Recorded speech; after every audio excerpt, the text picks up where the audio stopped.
या हॉटस्पॉट्स में नहीं है, वहाँ पर 20 अप्रैल से कुछ आर्थिक गतिविधियों की अनुमति इस आधार पर दी गई है कि मौजूदा दिशा निर्देशों का एवं सोशल डिस्टेंसिंग का कड़ाई से अनुपालन हो। परंतु इन दिशा निर्देशों की गलत व्याख्या के कारण कुछ आशंकाएं खासकर इंडस्ट्री के मन में थी कि फैक्ट्री में कोविड पॉजिटिव केस पाए जाने पर फैक्ट्री के सीईओ को, मुख्य कार्यकारी अधिकारी को सज़ा हो सकती है या फैक्ट्री को 3 महीने के लिए सील किया जा सकता है। इसलिए कल गृह मंत्रालय ने सभी राज्यों को पत्र लिखकर स्पष्ट किया है कि 15 अप्रैल को जारी किए गए दिशा निर्देशों में ऐसा कोई भी प्रावधान नहीं है।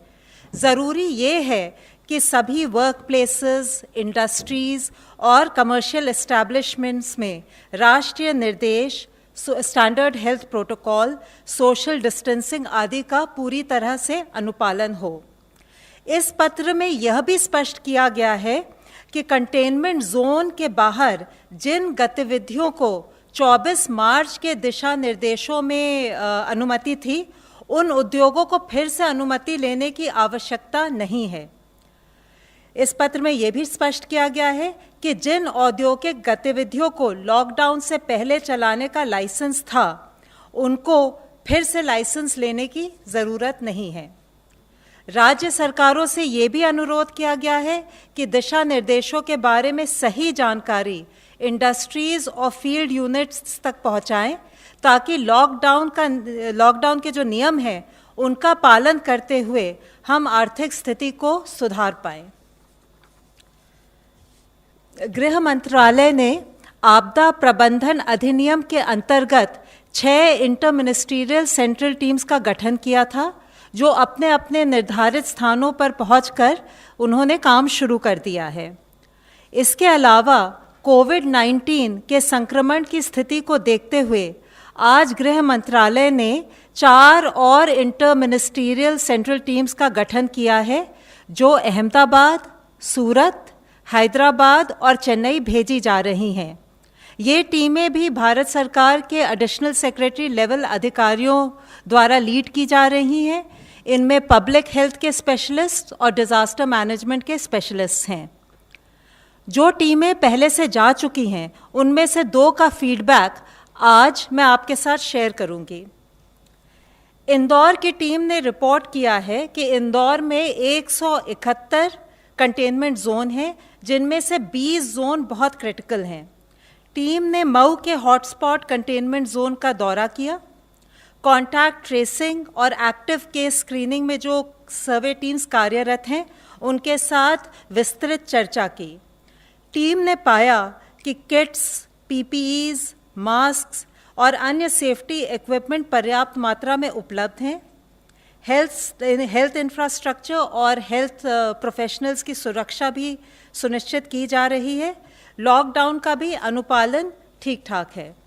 इसके अलावा टीम ने दिव्यांगजनों के लिए स्थापित centre, quarantine centres, health centre, dedicated Covid hospital, PDS की दुकान, माइग्रेंट कैंप्स इत्यादि का भी दौरा किया। आईएमसीटी ने सभी स्टेक होल्डर्स के साथ चर्चा की, जैसे कि जनप्रतिनिधि, एनजीओज, मेडिकल कॉलेज के अधिकारी, किसान, ट्रेडर्स इत्यादि। टीम ने एक और वहाँ पहल देखी। मंडी को डीकंजेस्ट करने के लिए सरकार ने सौदा पत्र की सुविधा दी है, जिसके द्वारा मिनिमम सपोर्ट प्राइस पर किसान बिना मंडी जाए गेहूं व्यापारियों को बेच सकता है। आईएमसीटी ने मेदकवास गांव में सौदा पत्र डायरेक्ट एग्री मार्केटिंग का उपयोग कर चुके किसान और ट्रेडर के साथ इसकी उपयोगिता के बारे में भी जानकारी ली। आईएमसीटी निरंतर प्रशासन के साथ चर्चा कर रही है कि किस प्रकार कॉन्टैक्ट ट्रेसिंग और एक्टिव केस स्क्रीनिंग की मॉनिटरिंग को और भी पुख्ता की जाए, टेस्टिंग और सैम्पलिंग फैसिलिटीज़ को बढ़ाया जाए, सौदा पत्र के बारे में किसानों को जागरूक किया जाए और स्लम्स एवं बस्तियों में पौष्टिक राशन की सप्लाई बढ़ाई जाए। टीम ने माननीय मुख्यमंत्री जी और वरिष्ठ अधिकारियों के साथ भी विचार विमर्श किया। अब मैं आपको मुंबई की आईएमसीटी टीम के बारे में थोड़ी सी जानकारी दूंगी। आईएमसीटी ने धारवी, गोवंडी और वडाला के स्लम एरियाज़ का दौरा किया। धारवी के कंटेनमेंट जोन में उन्होंने पाया कि चूंकि लोग कम्युनिटी टॉयलेट्स इस्तेमाल करते हैं, इसलिए प्रतिबंध के बावजूद उन्हें घर के बाहर निकलना पड़ता है। इसलिए उन्होंने सुझाव दिया है कि उपयुक्त लोकेशंस को ढूंढकर उन पर पोर्टेबल टॉयलेट्स को लगाया जाए, जिससे कि कम्युनिटी टॉयलेट्स के अनुपात में वृद्धि हो। धारवी में प्रशासन होम क्वारंटाइन पर निर्भर है। आईएमसीटी ने सुझाव दिया कि लगभग 2000 से 3000 लोगों के लिए इंस्टीट्यूशनल क्वारंटाइन की सुविधा का उपयोग किया जाए, टेस्टिंग की क्षमता बढ़ाई जाए और स्थानीय वॉलंटियर्स के साथ मिलकर सर्वेलेंस टीम्स की भी संख्या बढ़ाई जाए। टीम ने institutional quarantine centres, Covid hospital, community kitchen वगैरह का भी दौरा किया और सभी स्टेक होल्डर्स, खासकर एनजीओज़ के साथ काफ़ी विचार विमर्श किया। आईएमसीटी ने इस पर भी चर्चा की कि किस प्रकार नॉन कोविड पेशेंट्स के लिए मेडिकल फैसिलिटीज़ का मुद्दा हल किया जाए। उन्होंने मुख्यमंत्री और सीनियर ऑफिसर्स के साथ भी वीडियो कॉन्फ्रेंस की। सभी आईएमसीटीज़ अपने सुझाव और विचार राज्य सरकारों के साथ साझा कर रही हैं। हमारा उद्देश्य ये है कि हम मिलकर स्थिति में सुधार लाएं और कोविड-19 को फैलने से रोकें। धन्यवाद। मैं अब आमंत्रित करता हूँ हेल्थ मिनिस्ट्री रिप्रेजेंटेटिव प्लीज। कल से भारत में कोविड-19 की टोटल एडिशनल संख्या 1684 केसेस आए हैं, which takes our total confirmed cases to 23,077. Total cases under medical supervision are 17,610. कल से आज तक में 491 लोग क्योर हुए हैं, which takes कि हमारी जो टोटल क्योर होने वालों की संख्या को 4,748 लेके जाती है। इसके द्वारा हमारा रिकवरी रेट अब अप्रॉक्सीमेटली 20.57% है। यह हम सब लोगों के लिए एक बहुत ही पॉजिटिव न्यूज़ है। इसी तरीके से पिछले 28 दिनों में जिन जिलों से कोई केस नहीं आया है, उसकी संख्या में भी बढ़ोतरी हुई है। इसके तहत इन जिलों की संख्या 15 हो गई है और नए जो ज़िले ऐड हुए हैं उसमें छत्तीसगढ़ से दुर्ग और राजनांदगांव और मध्य प्रदेश से शिवपुरी जिला है।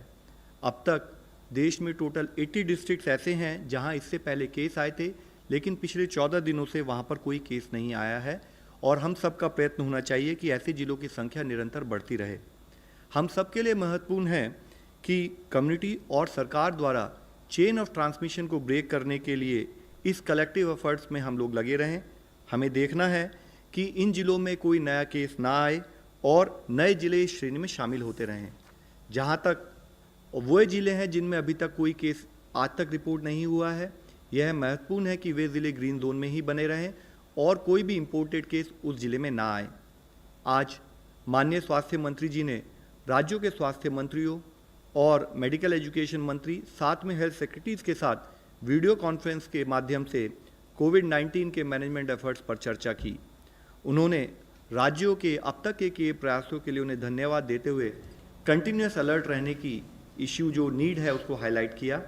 उन्होंने राज्य से अधिक केसेस रिपोर्ट करने वाले या कम डबलिंग रेट वाले जिलों पर ध्यान केंद्रित करने का अनुरोध किया। उन्होंने ये कहा कि हाई केस मॉर्टेलिटी वाले जिलों पर भी ध्यान केंद्रित करने की आवश्यकता है। उन्होंने अनुरोध किया कि लाइव सेव्स करने के लिए अर्ली आइडेंटिफिकेशन ऑफ केसेस और प्रॉपर क्लिनिकल मैनेजमेंट बहुत महत्वपूर्ण है।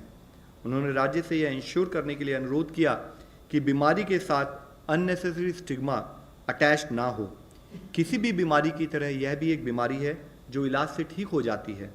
पर्टिकुलरली क्योंकि यह इन्फेक्शियस डिजीज़ है तो बहुत ज़रूरी है कि उससे संबंधित पेशेंट को हम समय पर आइडेंटिफाई कर सकें और समय पर ट्रीटमेंट शुरू कर पाएँ। इसके लिए कम्युनिटी में हेल्थ सीकिंग बिहेवियर को बढ़ाने की, एनकरेज करने की बहुत ज़रूरत है।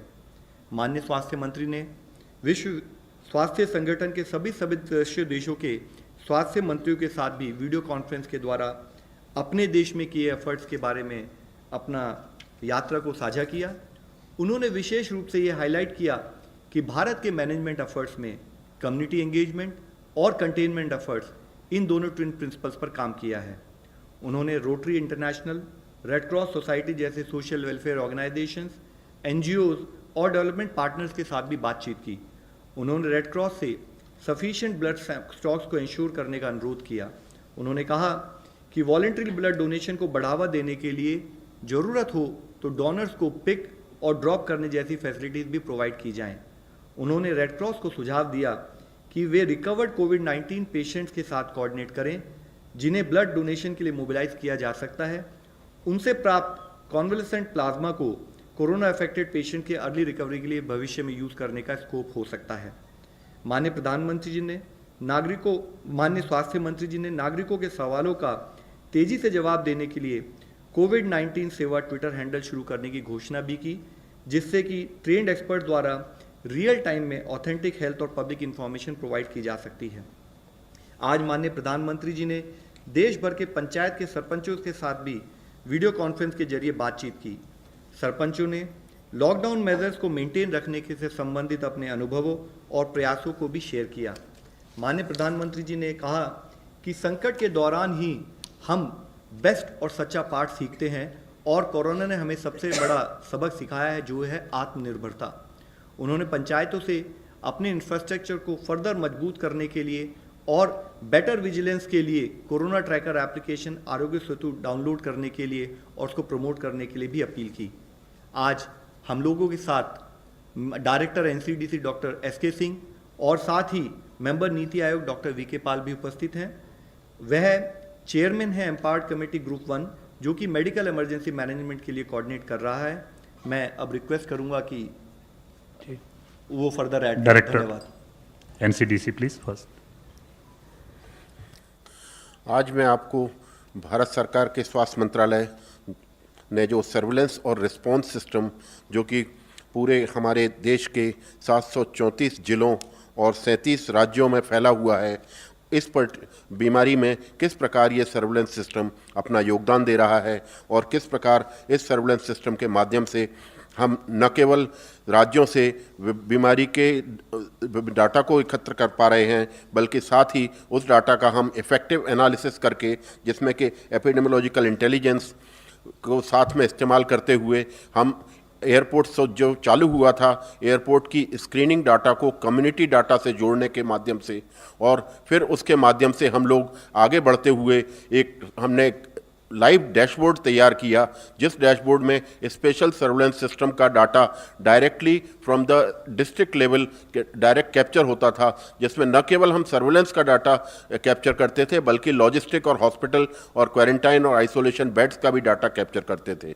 साथ ही इसमें पीपीई की आवश्यकता और उसका भी एपिडेमियोलॉजिकल इंटेलिजेंस के माध्यम से ये अनुमान लगाया गया कि अगर हमारे केसों की दर या केस किस गति से आगे बढ़ेंगे, उसके अनुसार हमको कितने बेडों की आवश्यकता होगी, कितने हॉस्पिटल्स की आवश्यकता होगी, कितनी लॉजिस्टिक्स प्लानिंग हमको करनी पड़ेगी। ये भी इस पर्टिकुलर सर्विलेंस सिस्टम का एक मुख्य काम था। साथ ही मैं ये बताना चाहूँगा कि इस पर्टिकुलर सर्विलेंस सिस्टम का एक मुख्य काम होता है विभिन्न मंत्रालयों में एक कोऑर्डिनेशन नेटवर्क स्थापित करना, क्योंकि जैसा कि हम सब लोगों को जो मालूम है कि ये बीमारी, जिसमें कि न केवल एक उचित हमारे पास इफेक्टिव वैक्सीन भी मौजूद नहीं है, बल्कि एक इफेक्टिव इलाज भी मौजूद नहीं है।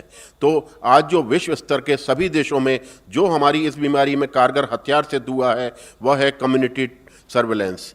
प्रमुख हथियार है इस पर्टिकुलर बीमारी में, जिससे कि हम सर्विलेंस के द्वारा जिन भी लोगों में ये बीमारी किसी भी रूप में है, चाहे वो हमको सिम्टोमेटिक रूप में मिले, चाहे एसिम्टोमेटिक रूप में मिले या माइल्ड सिम्टोमेटिक रूप में मिले, उन सभी संक्रमित लोगों को हम जल्दी से जल्दी कम्युनिटी सर्विलेंस माध्यम से चिन्हित कर सकें और उनको क्वारंटाइन या आइसोलेशन में तुरंत एडमिट कर सकें, जिससे कि ये लोग समाज में रह के बीमारी का और फैलाव होने से रोक पाएँ हम उसको।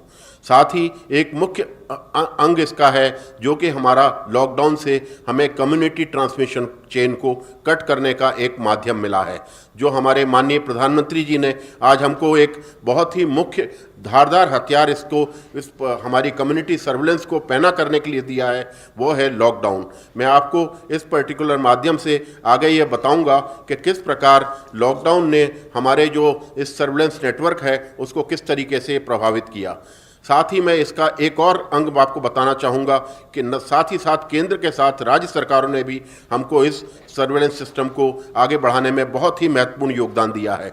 डिस्ट्रिक्ट लेवल पर हमारी इस सर्विलेंस सिस्टम की मुख्य इकाई है डिस्ट्रिक्ट सर्विलेंस सिस्टम नेटवर्क, जो है हमारा डिस्ट्रिक्ट सर्विलेंस नेटवर्क, जो कि डिस्ट्रिक्ट के कलेक्टर और डीएम के माध्यम से हम लोग हेल्थ सिस्टम और एडमिनिस्ट्रेशन सिस्टम को साथ साथ लाने में तैयार हुए हैं। और एक दूसरे के परस्पर सहयोग से हमने जो इस सर्विलेंस सिस्टम के मुख्य अंग हैं, जैसे कि हॉटस्पॉट में हाउस टू हाउस सर्च, जो कि एक हमारा कंटेनमेंट जोन का प्रमुख एक माध्यम है, जिसके माध्यम से हम सर्च करके जो भी लोग आंशिक रूप से या संक्रमित होते हैं उन सबको हम आइडेंटिफाई करके उनका सैंपल कलेक्ट करते हैं। और सैंपल कलेक्ट करने में अगर पॉजिटिव पाया जाता है या उनके कॉन्टैक्ट्स पाए जाते हैं तो कॉन्टैक्ट्स को हम क्वारंटाइन में विस्थापित करते हैं और केसेस को हम लोग आइसोलेशन हॉस्पिटल में करते हैं।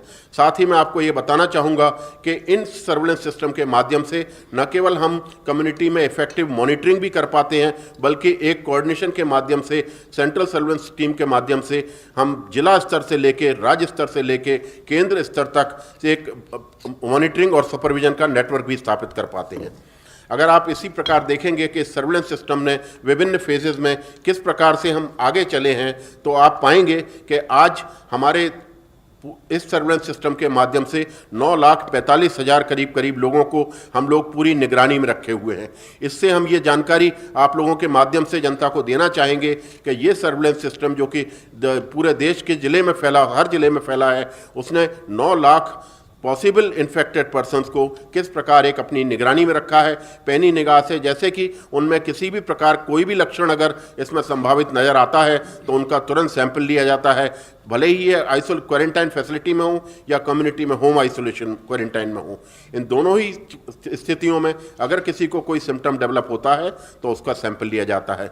जैसा कि आप इस ग्राफ के माध्यम से मैं दिखाने का आपको प्रयास करूंगा कैसे दिनों दिन हमारा ये सर्विलेंस सिस्टम सबसे पहले, जबकि भारत में एक भी केस नहीं था, 23 जनवरी से ही चालू हो गया था और 23 जनवरी से ही हम लोग विभिन्न लोगों को अपनी इस निगरानी के क्षेत्र में लाने लगे थे।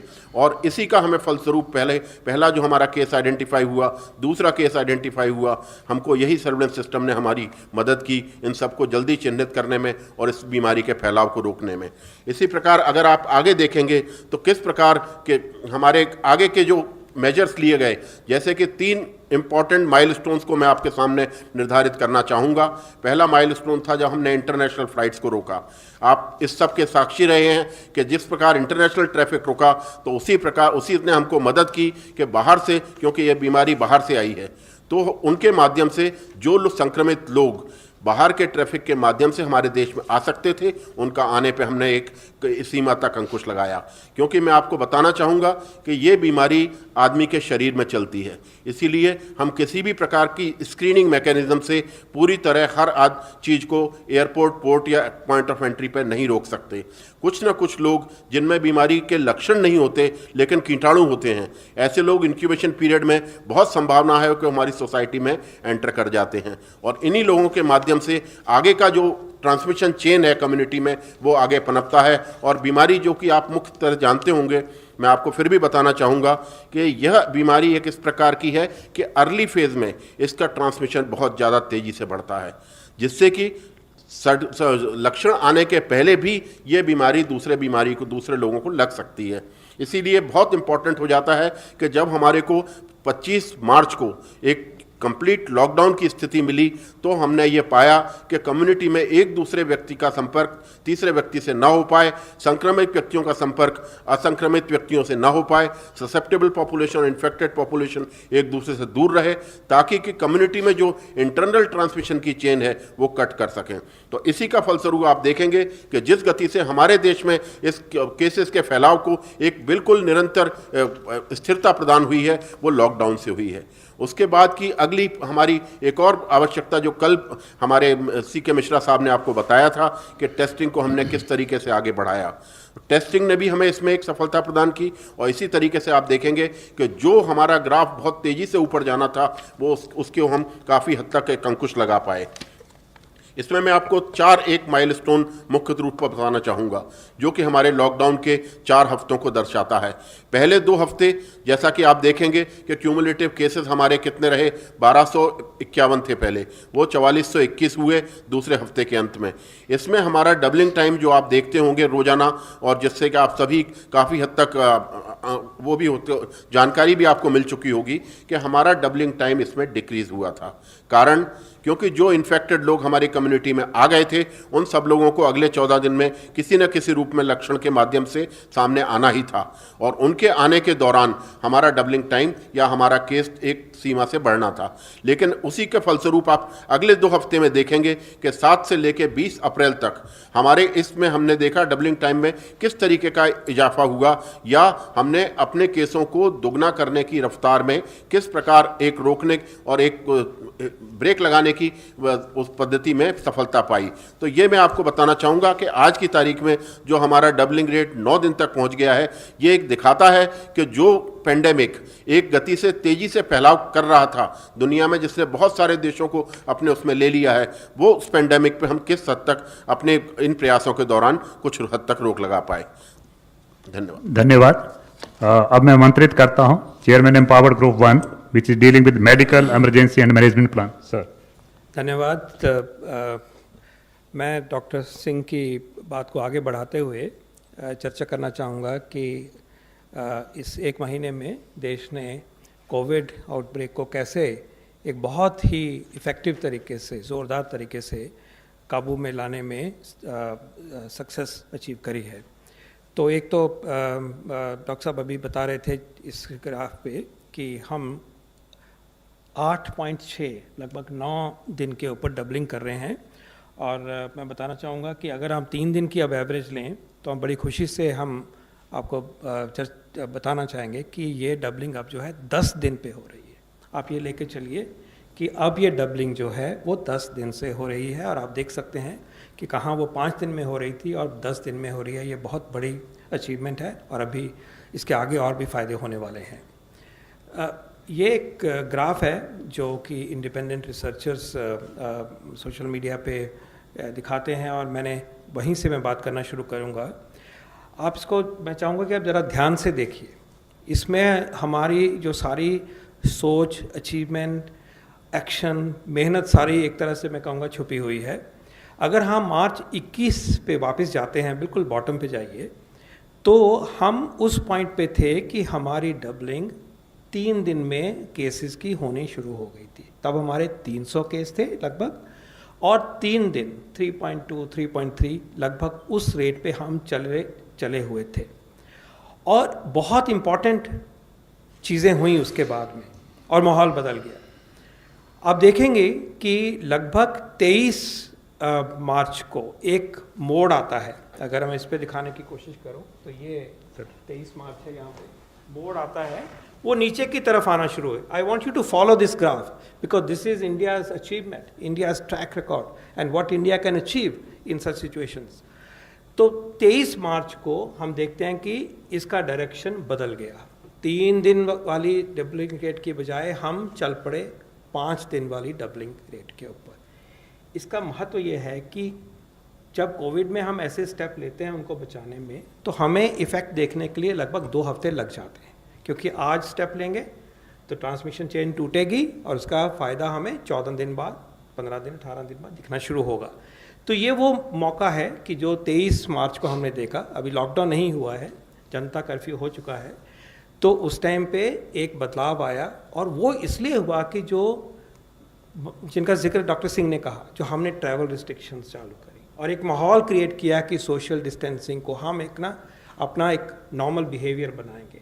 और स्टेट गवर्नमेंट से सेंट्रल गवर्नमेंट ने सब ने मिल के जो फैसला कर लिया कि इस बीमारी को हमने बढ़ने नहीं देना है। उसका नतीजा हम देख रहे हैं कि मार्च 23 से इन्फ्लेक्शन आती है, और हम धीरे धीरे धीरे मार्च 29 के करीब आप देखेंगे कि हमारा डबलिंग रेट 5 पे हो गया। ये इंडिपेंडेंट डेटा मैं दिखा रहा हूँ। उसके बाद में कुछ परटर्बेशन हुई, डिस्टर्बेंस हुई, हम उससे थोड़ा पिछड़े, और फिर आप एक देखिए आगे चलते हुए, जहाँ पे लिखा हुआ है अप्रैल 6 लिखा हुआ है। अब अप्रैल 6 जो है उसके बाद कंसिस्टेंटली हम 5 की तरफ और 5 को भी क्रॉस कर गए, मतलब 10 की तरफ बढ़ गए। तो ये जो इफ़ेक्ट अप्रैल 6 को दिखाया जा रहा है इस इमेज में, वो इफ़ेक्ट वो है जो कि बड़ा फैसला जो 24-25 तारीख को लिया गया है, लॉकडाउन का इफ़ेक्ट जो है वो उस पॉइंट पे आप क्लियरली देख सकते हैं इस एनालिसिस में। और आप ये भी देख रहे हैं कि हम किस तरह से वो 3 दिन वाली डबलिंग पे अगर चलते रहते तो किधर जा रहे थे, और हमने बड़े फैसले लिए और उससे पहले भी इंक्रीमेंटल फैसले लिए, बाहर के ट्रैवल रिस्ट्रिक्शंस को देखा, उनको पकड़ा और इतना सर्वेलेंस किया हमने कि हम एक उसी तरक्की को करते करते लॉकडाउन जैसे बड़े फैसले के बाद एक अलग रूप में हम अपने देश को लेके आ गए और हमने इस बीमारी पे ऊपर काबू डाला। ये स्लाइड दिखाती है कि उसी का ही को ही ऐड किया गया है कि अगर हम 3 पे चले होते तो वो बीच वाली डॉटेड लाइन है, ओके, 3 डॉटेड लाइन है देख रहे हैं, एक 2 वाली है, और भी फास्ट ग्रोथ हो सकती थी। हम उस तरफ नहीं थे, कभी भी नहीं थे, लेकिन 3 वाली पे लगभग एक बारी पहुंच चुके थे, और फिर 5 दिन वाली है। तो आप क्लियरली देख सकते हैं कि अगर हम फास्ट रेप्लिकेशन पे ट्रांसमिशन हम नहीं रोक पाते तो हमारा रास्ता उस तरफ जा रहा था कि जहाँ पे कि कई देश पहुँच गए और वहाँ उन्होंने समस्या को, तो ये कहना होगा कि हमने जो लॉकडाउन का बड़ा फैसला इस देश ने लिया, प्रधानमंत्री जी ने ये फैसला बड़ा जो लिया, वो एक टाइमली डिसीजन था कि हम उस तरफ नहीं गए जहाँ पे कि बहुत सारी इन्फेक्शन फैलती और जान का नुकसान होता। ये हम आपके सामने डेटा से प्रस्तुत कर रहे हैं। अब उसी को अगर हम देखें कि 25 के बाद क्या हुआ, पहले भी हम अच्छा काम कर रहे थे और फिर पूरा लॉकडाउन किया, पूरी मेहनत लगा दी, तो उस मेहनत के बावजूद बाद हम ये देखते हैं कि उसका फ़ायदा ये है कि आज हमारे यहाँ पे लगभग 23,000 केस हुए हैं।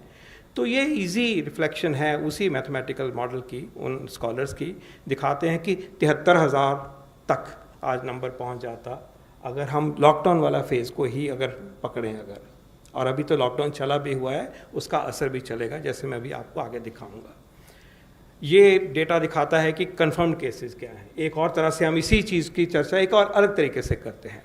तो ये चले हुए हैं, धीरे धीरे बढ़ रहे हैं, लेकिन कंट्रोल में है। लेकिन इसी के साथ अब मैं वो पिक्चर दिखा रहा हूँ कि जो एक्सपोनेंशियल कर्व पे हम चलने वाले थे, अब देखिए कि ये वो था कि जो बिना लॉकडाउन की इंटरवेंशन से हमारा रास्ता होना था, तो एक एक्सपोनेंशियल कर्व की तरह हम जा रहे थे, और ये फ्लैट कर्व है, दोनों के स्केल अलग हैं। इसीलिए मैंने कोशिश करी है सिंप्लीफाई करके दिखाने की एज ए रिप्रेजेंटेटिव कि वो हम प्रोजेक्टेड जो रास्ता था एक्सपोनेंशियल सीधा ऊपर जाने का, उसकी बजाय हमने जो बड़े डिसीजन लिया, देश ने उसको निभाया, उससे हम बिल्कुल उससे परे चले गए। और कहाँ एक्चुअल है आप देख रहे हैं, 23,000 पे हैं हम, और कहाँ हम प्रोजेक्टेड है वो लाखों का 1 लाख से भी ऊपर इस डेटा सेट में हमें दिखाई देता है। इसी को अगर हम आगे बढ़ाएं तो ये एक समरी स्लाइड की तरह मैं आपको दिखा सकता हूँ। इसमें 3-4 चीज़ें इकट्ठी दिखाई गई हैं, कुछ का जिक्र हो गया है लगभग, कि हमारा डबलिंग रेट जैसे मैंने बताया आज 10 है, आप 10 की फिगर देख रहे हैं, और येलो वाला पोर्शन है हमारा पहला लॉकडाउन, और फिर एक्सटेंडेड वाला ग्रीन वाला पोर्शन है। लॉकडाउन का असर जो दिखना शुरू हुआ 4-5 अप्रैल से दिखना शुरू हुआ, वहाँ मैंने लाइन दिखाई है, क्योंकि उससे पहले वो असर दिखने से पहले हमें वक्त लगता है कि ट्रांसमिशन पे इफ़ेक्ट होने के 10, 12, 14 दिन लगते हैं। तो आप देख रहे हैं कि उसके बाद स्लोइंग हुई है, और अगर आप देखें कि मैथमेटिकल मॉडल दिखाता है कि ये ऐसे फ्लैट होना शुरू हो रहा है, और आप ये भी देख रहे हैं कि अभी भी जो हमारी सेकेंड फेज़ है लॉकडाउन की, उसमें हम मिडिल स्टेज में हैं, और क्योंकि असर अगले 14 दिन, 15 दिन, 20 दिन भी चलेगा, तो हमारा ये असर मई के पहले से दूसरे हफ्ते तक भी दिखेगा। तो ये बताता है, दर्शाता है कि हमारे देश ने किस तरह से इस आउटब्रेक को रिसेंट टाइम्स में, particularly in the context of lockdown, how it has been handled and what the true results of this are. And therefore I am happy to state, number 1, कि लॉकडाउन का फैसला timely फैसला था। ये फैसला देश ने तब नहीं लिया कि जब हम बहुत ज़्यादा इन्फेक्शन फैल गई थी, डेथ्स होनी शुरू हो गई थी, उससे बच गए। पहली बात तो ये है, और ये फैसला सूझबूझ के साथ लिया गया है। एक्सपर्ट्स की पूरी राय को लेके लिया गया है, हर पहलू को देखभाल करके लिया गया है, और जो साइंस बताती है, जो एपिडेमियोलॉजी साइंस बताती है, एपिडेमिक्स की जो साइंस हमें बताती है कि किस तरह से इन चीज़ों को काबू करने के लिए करा जाना चाहिए, उसको पूरी तरह से मद्देनज़र रह के किया गया और आप उसका नतीजा अपने सामने देख रहे हैं। दूसरी बात यह है कि देश ने दिखाया कि लॉकडाउन इफ़ेक्टिव था।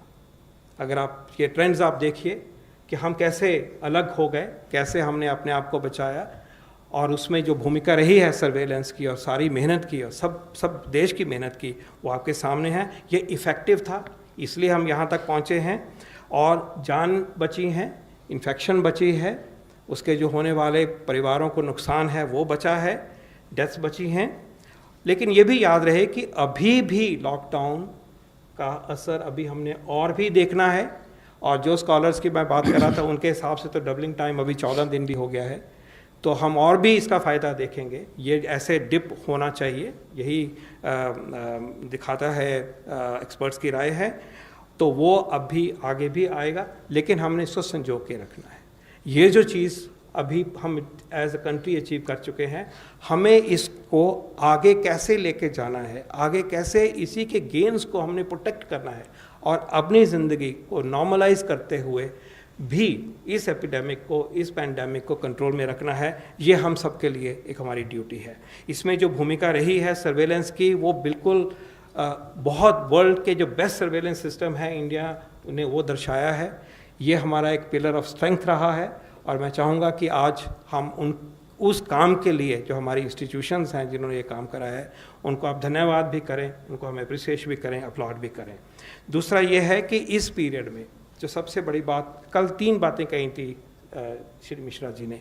उन्होंने कहा था कि हमने डिजीज़ को काबू पाया इस महीने में, हमने टेस्टिंग इम्प्रूव करी, हमने प्रिपेयर करी। मैं उसमें चौथी चीज़ आज जोड़ना चाहूँगा, और वो है कि देश ने अपना बिहेवियर बदला है, एक जन आंदोलन का रूप लिया है हमारे इस एंडेवर को, इस डिजीज़ को कंट्रोल करने के लिए। हर गांव में, हर कस्बे में, हर जगह पे एक पूरी सोच फैली हुई है कि हम इसमें जुड़े हुए हैं, और ये जो मैसिव बिहेवियर चेंज है, ये जन आंदोलन बना है, कम्युनिटी पार्टिसिपेशन जिसकी चर्चा माननीय स्वास्थ्य मंत्री जी ने करी, जिसका जिक्र किया गया है, ये जो भागीदारी बनी है और एकजुट होकर हम सब आए हैं, ये एक बहुत बहुत बड़ी अचीवमेंट है। आगे भी हमें सतर्क रहना है, आगे की स्ट्रेटजी जो है वो प्लान करी जा रही है, सोचा जा रहा है कि आगे किस तरह से हम ये जो हमने गेन्स करे हैं, सक्सेस पाई है अभी तक, उसको संजो के, उसको और दृढ़ता से हम आगे कैसे लेके जाएंगे। ये जैसे जैसे ये फैसले होते हैं, आपके सहयोग से, आपके सजेशंस के साथ, जनता की भागीदारी के साथ, वो हम आपके सामने प्रस्तुत करते रहेंगे। पर आज हम कह सकते हैं कि इस देश ने इस महामारी को काबू करने के लिए जो स्टेप उठाए हैं वो टाइमली थे, अच्छे थे, पूरी तरह से निभाए गए हैं, और एक बहुत मजबूती से आगे हम इस बीमारी को पूर्ण रूप से कंट्रोल करने को, ख़त्म करने के लिए बिल्कुल हम तैयार हैं। धन्यवाद। धन्यवाद सर। आई थिंक आपने समराइज बहुत अच्छे से किया sir. Tough decision were taken which were the timely decision and result oriented decision. Flat curve के लिए हम सभी लोगों की भागीदारी रही है, जो एक्सपोनेंशियल कर्व थी, बट उम्मीद करते हैं कि बहुत जल्दी से जल्दी ये हॉरिजॉन्टल कर्व बने और हम लोग जो है इसका फायदा उठाएं sir, normalization of the life cycle के लिए। पहला क्वेश्चन लेते हैं प्रसभ देव श्रीवास्तव। सर सवाल ये है कि केंद्रीय स्वास्थ्य मंत्री जी ने ये कहा है कि 4 महीने में कम हो जाएगा, इसका आधार क्या है? और इसी से जुड़ा ये है कि पंजाब के मुख्यमंत्री ने भी ये बात कही है कि सितंबर तक ये जो है इस पर काबू पाएंगे, फिर धीरे धीरे ये कम होने लगेगा। तो दोनों बातों का आधार क्या है? सर देखिए, मुख्य उद्देश्य जो इसके द्वारा हम बताना ही चाह रहे हैं कि अगर हम अपने कंटिन्यूस एफर्ट्स करते रहेंगे, तो जैसे कि अभी हम लोगों ने डिस्कस किया, एक स्थाई पर हम इसके कर्व को फ्लैट कर पा रहे हैं, और इसी कंटिन्यूड एफर्ट्स के करते हुए एक तरफ साइंस में न्यू वैक्सीन्स, न्यू ड्रग्स के ऊपर चर्चा चल रही है, दूसरी तरफ हमारा जो ट्विन एफर्ट्स है both in terms of containment and behavioural change, उसके द्वारा हमें लगता है कि हम आने वाले टाइम में इस डिजीज़ से बचा पाएंगे। तो ये जो टाइम पीरियड की अगर आप देखें, तो ये टाइम पीरियड हम डिफरेंट टाइप से एनालिसिस करते रहते हैं over a period of time, कि उसके बेसिस पर हम ये पाते हैं कि अगर हम इसी स्पीड से बढ़ते रहें तो क्या आने वाले टाइम में हम उस स्टेज पर पहुंच जाएंगे कि हम एक हद तक ये कह सकें कि देश इस बीमारी से हर तरह से हर संभव तरीके से मैनेज करने के लिए तैयार है या नहीं। Mr. Rajat, India News. Please use mic, Rajat. Mic, just. Sir एक तो जो कर्व था वो मैं शायद बीच में मिस कर गया, जिसमें आपने दिखाया कि अगर लॉकडाउन नहीं होता तो जो इस समय सीमा होती वो इस समय किस जगह पे होती, कितने इन्फेक्टेड लोग या उसमें आ गए होते, एक वो जानना चाहता था। और दूसरी चीज़ सर एनसीडीसी से था कि ये जो 9 लाख लोग आपने बताया कि सर्विलेंस में रखे, इसका पैरामीटर क्या था सर? क्या ये वो लोग थे जो विदेश से लौट के आए थे? क्या पैमाना था कि इन 9 लाख लोगों के ऊपर अब सर्विलेंस आपने लगाई सर? पहले हिस्से का जवाब मैथमेटिकल मॉडलिंग का ही कह सकते हैं, स्पेकुलेटिव ही होता है, लेकिन ये शायद कहा जा सकता है कि कम से कम हमारा अगर इसके चलते नहीं होते तो लगभग 1 लाख केसेस के लगभग हम पहुंच गए होते। ये हम एक रीजनेबल एस्टिमेट कहा जा सकता है। Sir I add on this, जो ये प्रोजेक्शन हम जो करते हैं, अगर आप देखें कि उस पर्टिकुलर समय पर हमारे देश में क्या ग्रोथ पैटर्न है, एक वह उस टाइप से एनालिसिस की जाती है। दूसरी एक एनालिसिस ये की जाती है कि अगर हम कोई और स्टेप ना भी लेते, जैसे हमने बात की एक तरफ लॉकडाउन और दूसरी तरफ कंटेनमेंट, तो इन दोनों को ना लेते तो क्या हमारा expected rate of growth of cases होता। इन दोनों को सामंजस्य करते हुए हम पाते हैं कि हमारा जो ट्रेजेक्ट्री होती, जैसे कि मैप में दिखाई गई है, वह बहुत स्टीप होती और हमारे केसेस बहुत ज़्यादा होते। लेकिन क्योंकि देश ने टाइमली एक्शन लिया, देश ने फोकस किया कि हम समाज के हर वर्ग को जोड़ के इसमें काम करें, तो जिसकी वजह से हमें अच्छे रिजल्ट मिल रहे हैं। जी, आप ऐड करें। जो आपने दूसरा प्रश्न पूछा जो कि हमने 9,45,000 लोगों का कैसे वो किया, इसके देखिए विभिन्न पहलू हैं। पहले हम लोगों को हमारी एक्सटर्नल अफेयर्स मिनिस्ट्री से जानकारी मिलती थी कि कितने लोग हमारे एयरपोर्ट्स, बोर्ड्स और सीपोर्ट्स के माध्यम से देश में आ रहे हैं।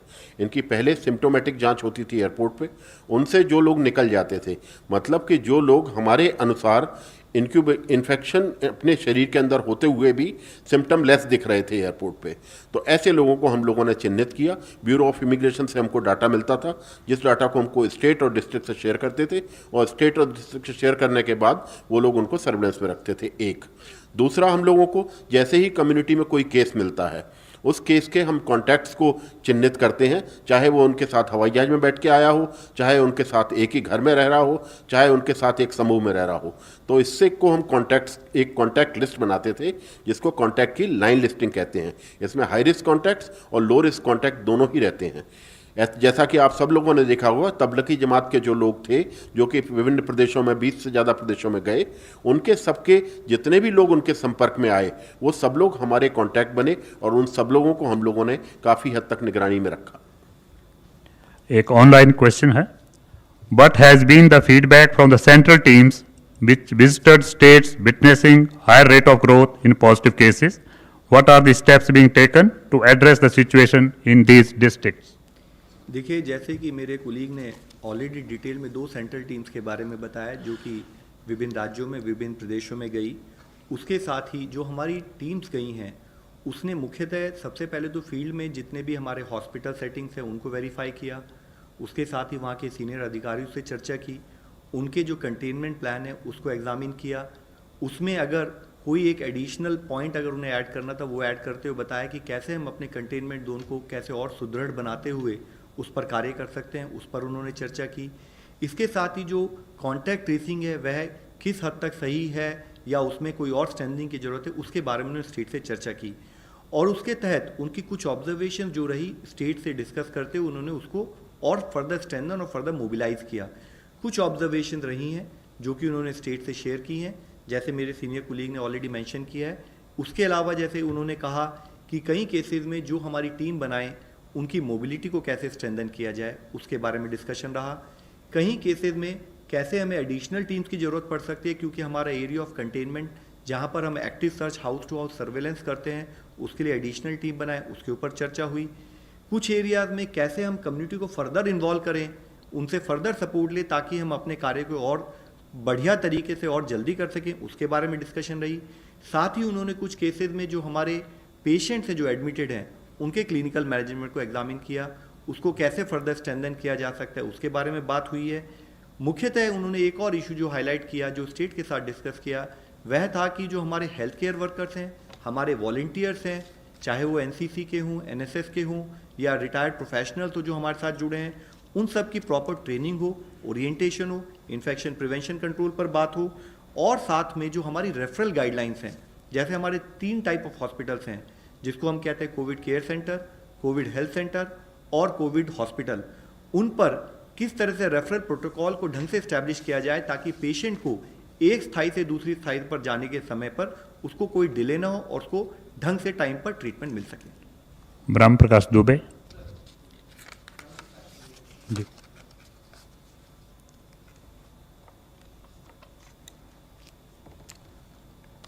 सर ब्रह्म प्रकाश दुबे, जी न्यूज़ से। सर मेरा सवाल एक पहले गृह मंत्रालय से है। जो अभी सर ने बताया कि तबलीगी जमात के लोग जो 20 राज्यों में फैले थे, क्या और कुछ नए मामले आए हैं? क्योंकि यूपी में भी कुछ फॉरेनर्स पकड़े गए हैं तबलीगी से जुड़े, तो राज्यवार ब्यौरा क्या है और महाराष्ट्र की खासतौर से क्या स्थिति है, क्योंकि वहाँ ज़्यादा मामले बढ़ रहे हैं? मेरे पास अभी आंकड़े तो उपलब्ध नहीं हैं, पर जैसे मैंने आपके साथ पिछली बार शेयर किया था कि 40,000 से ज़्यादा लोगों को कंटेनमेंट 40,000 से ज़्यादा लोगों को आइडेंटिफाई करके उनको क्वारंटाइन किया गया था। सर स्वास्थ्य मंत्रालय I से think मेरा सवाल। दूसरे बस there is somebody else in the queue. स्वास्थ्य Just मंत्रालय please से। wait. पीयूष पांडे, एक ही सवाल।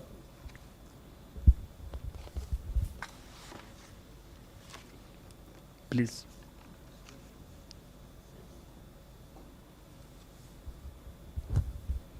मेरा सवाल ये है कि हाउस होल्ड सर्वे की जो बात की जा रही है वो किस तरह से किया जाएगा? अगर जो जैसे आंध्र प्रदेश में शुरू किया गया आशा वर्कर्स के थ्रू, और उसकी कितनी मतलब सटीक रिपोर्ट आती है और कितना उसे मानक देते हैं आप लोग? सर जैसे मेरे कुलीग ने आपको अभी डिटेल में एक्सप्लेन किया, जो हमारा डिजीज सर्वेलेंस प्रोजेक्ट है, एक्चुअली उसकी सबसे बड़ी एक खूबी है कि एक हमारे पास ऑलरेडी इस्टेब्लिश प्रोसेस है देश में, जिसमें देश लेवल पर national centre for disease control, उसके अंतर्गत स्टेट लेवल पर स्टेट सर्वेलेंस ऑफिसर्स, उसके बाद उसके नीचे डिस्ट्रिक्ट सर्वेलेंस ऑफिसर्स, ऑलरेडी हमारा इस्टेब्लिश नेटवर्क है।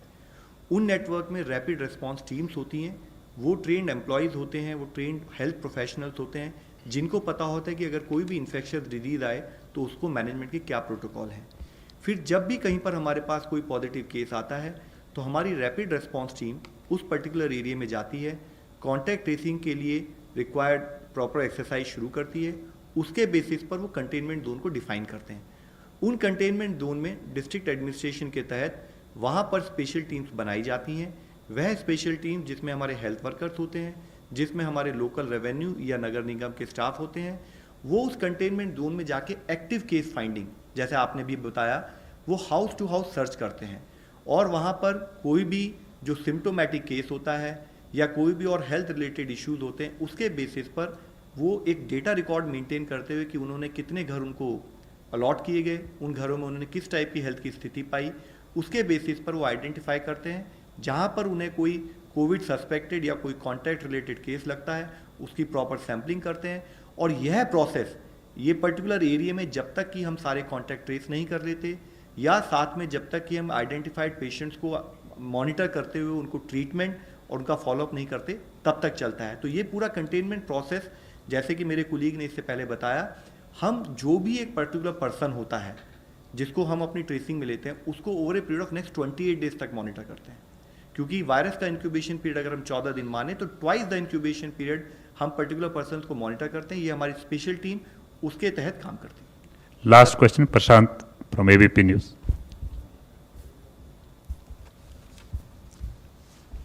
सर मेरा सवाल पॉल सर से। सर आप लोग कल भी मिश्रा सर ने बताया कि किस तरीके से लॉकडाउन का फ़ायदा हुआ। जो भी आप लोग फिगर दे रहे हैं सर, अभी वो टेस्टिंग कल 5 लाख का आंकड़ा था, आज कुछ और बढ़ गया होगा। मैं समझना चाहता हूँ कि 5 लाख का जो टेस्ट का आंकड़ा, क्या वो सफिशिएंट है? आप लोग इस नतीजे पे पहुँच रहे हैं कि लॉकडाउन से फ़ायदा हुआ? आपको लगता है कि नहीं इतना ठीक है, इस पे हम इस नतीजे पे पहुँच सकते हैं? दूसरा सवाल कि क्या आपको लगता है कि तब लॉकडाउन का जब इतना फ़ायदा है तो 3 मई के बाद बढ़ाना चाहिए इसको, क्योंकि इस तरह की बातें शुरू हो गई? I think it's too early to decide on that, but I request. कल श्री मिश्रा जी ने बहुत अच्छे तरीके से जो हमारी टेस्टिंग स्ट्रेटजी है उसके ऊपर प्रकाश डाला था और उन्होंने कहा था, और बिल्कुल ठीक तरह से एक्सप्लेन किया उन्होंने, कि टेस्टिंग स्ट्रेटजी एक नुआंस्ड अप्रोच हमारे देश की रही है।